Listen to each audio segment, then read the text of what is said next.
Tax ಆಗ್ತಾ ಇದ್ದಾರೆ. ಆದರೆ ಜಗತ್ತಿನ ಮೇಲೆ ತೆರಿಗೆ ಯುದ್ಧ ಸಾರಿದೆ ದೊಡ್ಡಣ್ಣ. ತೆರಿಗೆ ಯುದ್ಧದಿಂದ ಭಾರತವನ್ನು ಹೊರಗಿಟ್ಟಿದ್ದಾರೆ ಟ್ರಂಪ್. ಇದೊಂದು ಲಾಭ ನಮಗೆ. ಇದು ಟ್ರಂಪ್ ಮತ್ತು ಮೋದಿ ಸ್ನೇಹಕ್ಕೆ ದೊರೆತ ಪ್ರತಿಫಲನ. ಯಾಕಂದರೆ ಕಳೆದ ಬಾರಿ ಕೂಡ ಜೋ ಬೈಡನ್ ಗೆದ್ದ ಸಂದರ್ಭದಲ್ಲೂ ಕೂಡ ನರೇಂದ್ರ ಮೋದಿ ಅವರು ಅಮೆರಿಕಕ್ಕೆ ಹೋಗಿ ಅಬ್ಕೆ ಬಾರ್ ಟ್ರಂಪ್ ಸರ್ಕಾರ ಅಂತ ಹೇಳಿದರು. ಹಾಗಾಗಿ ಟ್ರಂಪ್ಗೆ ನರೇಂದ್ರ ಮೋದಿ ಅವರ ಮೇಲೆ ಒಂದು ಇದುವೇ ಸಾಧಾರಣವಾಗಿ ಈ ಟೆಕ್ನಿಕ್ಸ್ ಇದೆಯಲ್ಲ, ಇದರಿಂದ ವರ್ಕೌಟ್ ಆಗುತ್ತೆ. ನಿಮಗೆ ಒಂದು ನೆನಪಿರಲಿ ವೀಕ್ಷಕರೇ, ಈಗ ರಾಜಕೀಯಗಳು ಜಗತ್ತು ಏನೇ ಹೇಳಲಿ, ನಾವು ಚೀನಾ ಜೊತೆ ಒಂದು ಯುದ್ಧ ಸೋತೀವಿ ಗೊತ್ತಾ, ನೆಹರು ಅವರ ಕಾಲದಲ್ಲಿ. ಹಿಂದಿ ಚೀನಿ ಬಾಯಿ ಬಾಯಿ ಅಂತ ಹೋಗಿರ್ತಾರೆ ಯಾರು, ನರೇಂದ್ರ ಮೋದಿ, ಜವಾಹರ್ಲಾಲ್ ನೆಹರು. ಆದರೆ ಅದು ಸಬಟೇಜ್ ಮಾಡುತ್ತೆ, ಬ್ಯಾಕ್ಸ್ಟಾಪ್ ಮಾಡುತ್ತೆ ನಮ್ಮನ್ನು. ಯಾಕೆಂದರೆ ನಮ್ಮಲ್ಲಿ ಆಗ ಇದ್ದದ್ದೇ ಒಂದು 90 ಕೋಟಿ ಬಜೆಟ್ಟು ಟೋಟಲ್ಲು. ರಕ್ಷಣೆಗೆ ಕೊಡಿ ಅಂತ ಹೇಳ್ತಾರೆ. ರಕ್ಷಣೆಗೆ ಕೊಡೋದಕ್ಕೆ ನೆಹರು ರೆಡಿ ಆಗೋದಿಲ್ಲ. ಅವ್ರು ಹೇಳ್ತಾರೆ, ರಕ್ಷಣೆ ಕೊಟ್ಟರೆ ನಮ್ಮ ಹತ್ರ ಏನಿದೆ, ನಾವು ಶಾಲಾ ಕಾಲೇಜೆಲ್ಲ ಕಟ್ಟಬೇಕು, ನೀರಾವರಿ ಎಲ್ಲ ಮಾಡಬೇಕು ಅಂತೇಳಿ. ಆಗ ಒಂದು ಪ್ಲ್ಯಾನ್ ಮಾಡ್ತಾರೆ ಅವರು, ಇಲ್ಲ ನಾನು ಅವ್ರ ಜೊತೆ ಫ್ರೆಂಡ್ಶಿಪ್ಪಲ್ಲಿ ಹೋಗ್ತೀನಿ, ಹಿಂದಿ ಚೀನಿ ಬಾಯಿ ಬಾಯಿ. ಬಟ್ ಅದನ್ನು ಚೀನಾ ಉಳಿಸ್ಕೊಂಡಿಲ್ಲ. ನಮಗೆ ಭಾಳ ದೊಡ್ಡ ಆಘಾತ ಆಯಿತು, ತೊಂದರೆ ಆಯಿತು. ಈವನ್ ನೆಹರು ಅವ್ರಿಗೆ ಕೂಡ ಆಗಿದೆ. ರಾಜಕೀಯ ನೀವು ಬದಿಗಿಟ್ಟು ಮಾತಾಡಿದ್ರೆ ನಾನು ಹೇಳ್ತಾ ಇರುವಂಥ ನರೇಂದ್ರ ಮೋದಿ ಅವ್ರಿಗೂ ಅದು ಗೊತ್ತಿದೆ. ಇಲ್ಲಿ ನಾವು ಅವ್ರ ಹತ್ರ ಯುದ್ಧ ಸಾರಿ ಮತ್ತೊಂದು ಸಾರಿ ಮಾಡಿ ಏನು ಹಂಗೆ ಹೇಳೋಕ್ಕಾಗಲ್ಲ, ಪ್ರೀತಿಯಿಂದ ಗೆಲ್ಲಬೇಕಾಗುತ್ತೆ. ಇದೆಯಲ್ಲ ವರ್ಕೌಟ್ ಆಗ್ತಾಯಿದೆ ನೋಡಿ. ಅಬ್ಕಿ ಬಾರ್ ಟ್ರಂಪ್ ಸರ್ಕಾರ ಎಲ್ಲ ಟೀಕೆ ಟಿಪ್ಪಣಿ ಮಾಡಿದ್ರು, ನೋ, ಲಾಭ ಆಗ್ತಾಯಿದೆ ಅದರಿಂದ. ಭಾರತದ ಬಜೆಟ್ ನೋಡಿ ಬದಲಾಯಿತು ಅಮೇರಿಕ. ಎಲ್ಲರಿಗೂ ಟ್ಯಾಕ್ಸ್ ಹಾಕಿದೆ, ನಮ್ಗೆ ಸ್ವಲ್ಪ ಕಡಿಮೆ ಇದೆ. ಮೊನ್ನೆ ಬಜೆಟ್ನಲ್ಲಿ ಟ್ರಂಪ್ ಅವರನ್ನು ಮೆಚ್ಚಿಸಿದರು ಮೋದಿಯವರು. ನೋಡಿ, ಇಲ್ಲೊಂದು ಪ್ಲ್ಯಾನ್ ಮಾಡಿದರು. ಅಮೇರಿಕಾದ ದೊಡ್ಡ ದೊಡ್ಡ ಕಂಪನಿಗಳಿಗೆ ಸಿಹಿ ಸುದ್ದಿ ಕೊಟ್ಟರು ಬಜೆಟ್ನಲ್ಲಿ. ಹಾರ್ಲೆ ಡೇವಿಡ್ಸನ್ ಬೈಕ್ ಅದು ವಾಪಸ್ ಹೋಗಿತ್ತು, ಆ ಕಂಪನಿ ಅದು ಬೈಕಿಗೆ ವಾಪಸ್ ಬರುತ್ತೆ. ಟೆಸ್ಲಾ ಕಾರು ಯಾರು ಗೊತ್ತಾ, ಇಲಾನ್ ಮಸ್ಕ್ದ ಕಾರ್ ಅದು. ಆ ಕಾರು ಬರುತ್ತೆ, ಭಾಳ ಸ್ಟೈಲಿಶ್ ಆಗಿದೆ. ಅದಕ್ಕೆಲ್ಲ ತೆರಿಗೆ ಕಡಿತ ಮಾಡಿದರು. ಅಂದರೆ ಅಮೇರಿಕಾದ ಉತ್ಪನ್ನಗಳು ಇಲ್ಲಿ ಬರೋಂಗೆ ಮಾಡಿದರು. ಆಗ ಅವ್ರಿಗೆ ಅರ್ಥ ಆಯ್ತು, ನಿಮಗೆ ಯುದ್ಧ ಮಾಡಿ ಗೆಲ್ಲೋದಲ್ಲ, ಸ್ವಲ್ಪ ತಲೆ ಉಪಯೋಗಿಸಬೇಕಾಗತ್ತೆ ಅಂತ. ಉಪಗ್ರಹ ಕೇಂದ್ರ ಸಂಬಂಧಿತ ವಸ್ತುಗಳ ತೆರಿಗೆ ಕಟ್ ಮಾಡಿದರು. ಮೋದಿ ನಡೆಯಿಂದ ಟ್ರಂಪ್ ಮತ್ತು ಎಲಾನ್ ಮಸ್ಕ್ ಖುಷಿಯಾಗಿದ್ದಾರೆ. ಶೀಘ್ರವೇ ಅಮೆರಿಕ ಪ್ರವಾಸ ಕೈಗೊಳ್ತಾರೆ ಮೋದಿ. ತೆರಿಗೆ ಕಡಿತ ಸಂಬಂಧ ಉಭಯ ದೇಶಗಳ ನಡುವೆ ಚರ್ಚೆ ಆಗಬಹುದು. ಚೀನಾದ ಮೇಲೆ 10% ಹೆಚ್ಚು ಸುಂಕ ಹಾಕಿದ್ದಾರೆ ಟ್ರಂಪ್. ಅಮೆರಿಕಕ್ಕೆ ರಫ್ತನ್ನು ಹೆಚ್ಚು ಮಾಡೋದಕ್ಕೆ ಭಾರತಕ್ಕೆ ವಿಪುಲ ಅವಕಾಶ ಇದೆ. ಅಂದರೆ ನಮಗೆ ಕಡಿಮೆಯಲ್ಲಿ ಸಿಕ್ಕಾಗ ನಮ್ಮ ಅಂದರೆ ಇಲ್ಲಿ ಉದ್ಯೋಗ ಸೃಷ್ಟಿ ಕೂಡ ಅದೇ ಥರ ಆಗಬೇಕು. ಭಾರತಕ್ಕೆ ಲಾಭ ಇದೆ. ಅದನ್ನು ನಾವು ಯಾವ ರೀತಿ ಬಳಸ್ಕೋತೀವಿ ಅನ್ನೋದು ಕೂಡ ವೆರಿ ಇಂಪಾರ್ಟೆಂಟ್. ನೆಕ್ಸ್ಟ್, ಇನ್ನು ರಾಜ್ಯ ಬಿಜೆಪಿಯಲ್ಲಿ ಬೀದಿ ಜಗಳ ಶುರುವಾಗಿದೆ. ಯತ್ನಾಳ್ ಗೌಡರು ನೇರ ಯುದ್ಧ ಶುರು ಮಾಡಿದ್ದಾರೆ. ಶ್ರೀರಾಮುಲು ಮಾತಾಡ್ತಿರೋ ರೀತಿ ನೋಡಿದರೆ ಏನೋ ಪ್ಲ್ಯಾನ್ ಮಾಡ್ತಾ ಇದ್ದಾರೆ ಅನ್ನಿಸ್ತಾ ಇದೆ. ಏನದು, ಬನ್ನಿ ಒಂದು ರಿಪೋರ್ಟ್ ನೋಡೋಣ. ಟ್ಯಾಕ್ಸ್ ಆಗ್ತಾ ಇದ್ದಾರೆ. ಆದರೆ ಜಗತ್ತಿನ ಮೇಲೆ ತೆರಿಗೆ ಯುದ್ಧ ಸಾರಿದೆ ದೊಡ್ಡಣ್ಣ. ತೆರಿಗೆ ಯುದ್ಧದಿಂದ ಭಾರತವನ್ನು ಹೊರಗಿಟ್ಟಿದ್ದಾರೆ ಟ್ರಂಪ್. ಇದೊಂದು ಲಾಭ ನಮಗೆ. ಇದು ಟ್ರಂಪ್ ಮತ್ತು ಮೋದಿ ಸ್ನೇಹಕ್ಕೆ ದೊರೆತ ಪ್ರತಿಫಲನ. ಯಾಕಂದರೆ ಕಳೆದ ಬಾರಿ ಕೂಡ ಜೋ ಬೈಡನ್ ಗೆದ್ದ ಸಂದರ್ಭದಲ್ಲೂ ಕೂಡ ನರೇಂದ್ರ ಮೋದಿ ಅವರು ಅಮೆರಿಕಕ್ಕೆ ಹೋಗಿ ಅಬ್ಕೆ ಬಾರ್ ಟ್ರಂಪ್ ಸರ್ಕಾರ ಅಂತ ಹೇಳಿದರು. ಹಾಗಾಗಿ ಟ್ರಂಪ್ಗೆ ನರೇಂದ್ರ ಮೋದಿ ಅವರ ಮೇಲೆ ಒಂದು ಇದುವೇ ಸಾಧಾರಣವಾಗಿ ಈ ಟೆಕ್ನಿಕ್ಸ್ ಇದೆಯಲ್ಲ, ಇದರಿಂದ ವರ್ಕೌಟ್ ಆಗುತ್ತೆ. ನಿಮಗೆ ಒಂದು ನೆನಪಿರಲಿ ವೀಕ್ಷಕರೇ, ಈಗ ರಾಜಕೀಯಗಳು ಜಗತ್ತು ಏನೇ ಹೇಳಲಿ, ನಾವು ಚೀನಾ ಜೊತೆ ಒಂದು ಯುದ್ಧ ಸೋತೀವಿ ಗೊತ್ತಾ, ನೆಹರು ಅವರ ಕಾಲದಲ್ಲಿ. ಹಿಂದಿ ಚೀನಿ ಬಾಯಿ ಬಾಯಿ ಅಂತ ಹೋಗಿರ್ತಾರೆ ಯಾರು, ನರೇಂದ್ರ ಮೋದಿ, ಜವಾಹರ್ಲಾಲ್ ನೆಹರು. ಆದರೆ ಅದು ಸಬಟೇಜ್ ಮಾಡುತ್ತೆ, ಬ್ಯಾಕ್ಸ್ಟಾಪ್ ಮಾಡುತ್ತೆ ನಮ್ಮನ್ನು.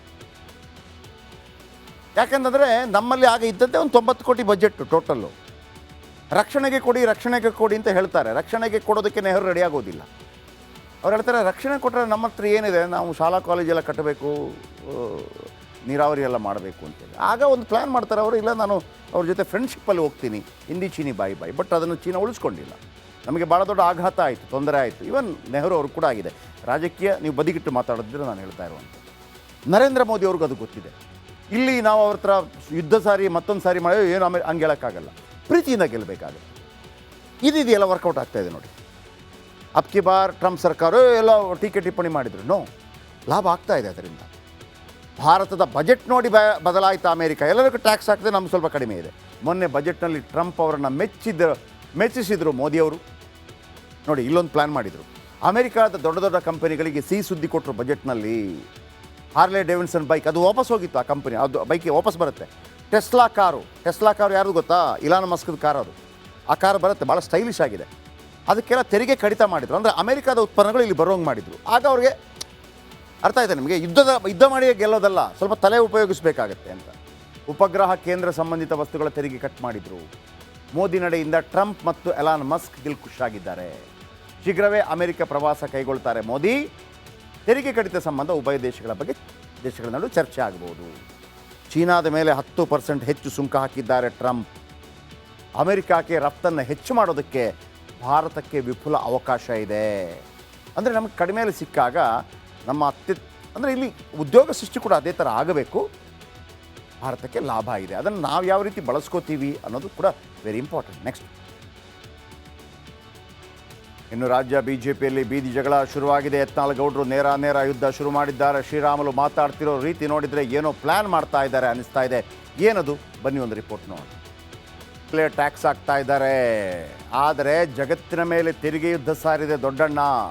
ತೆರಿಗೆ ಯುದ್ಧದಿಂದ ಭಾರತವನ್ನು ಹೊರಗಿಟ್ಟಿದ್ದಾರೆ ಟ್ರಂಪ್. ಇದೊಂದು ಲಾಭ ನಮಗೆ. ಇದು ಟ್ರಂಪ್ ಮತ್ತು ಮೋದಿ ಸ್ನೇಹಕ್ಕೆ ದೊರೆತ ಪ್ರತಿಫಲನ. ಯಾಕಂದರೆ ಕಳೆದ ಬಾರಿ ಕೂಡ ಜೋ ಬೈಡನ್ ಗೆದ್ದ ಸಂದರ್ಭದಲ್ಲೂ ಕೂಡ ನರೇಂದ್ರ ಮೋದಿ ಅವರು ಅಮೆರಿಕಕ್ಕೆ ಹೋಗಿ ಅಬ್ಕೆ ಬಾರ್ ಟ್ರಂಪ್ ಸರ್ಕಾರ ಅಂತ ಹೇಳಿದರು. ಹಾಗಾಗಿ ಟ್ರಂಪ್ಗೆ ನರೇಂದ್ರ ಮೋದಿ ಅವರ ಮೇಲೆ ಒಂದು ಇದುವೇ ಸಾಧಾರಣವಾಗಿ ಈ ಟೆಕ್ನಿಕ್ಸ್ ಇದೆಯಲ್ಲ, ಇದರಿಂದ ವರ್ಕೌಟ್ ಆಗುತ್ತೆ. ನಿಮಗೆ ಒಂದು ನೆನಪಿರಲಿ ವೀಕ್ಷಕರೇ, ಈಗ ರಾಜಕೀಯಗಳು ಜಗತ್ತು ಏನೇ ಹೇಳಲಿ, ನಾವು ಚೀನಾ ಜೊತೆ ಒಂದು ಯುದ್ಧ ಸೋತೀವಿ ಗೊತ್ತಾ? ನೆಹರು ಅವರ ಕಾಲದಲ್ಲಿ ಹಿಂದಿ ಚೀನಿ ಬಾಯಿ ಅಂತ ಹೋಗಿರ್ತಾರೆ. ಯಾರು?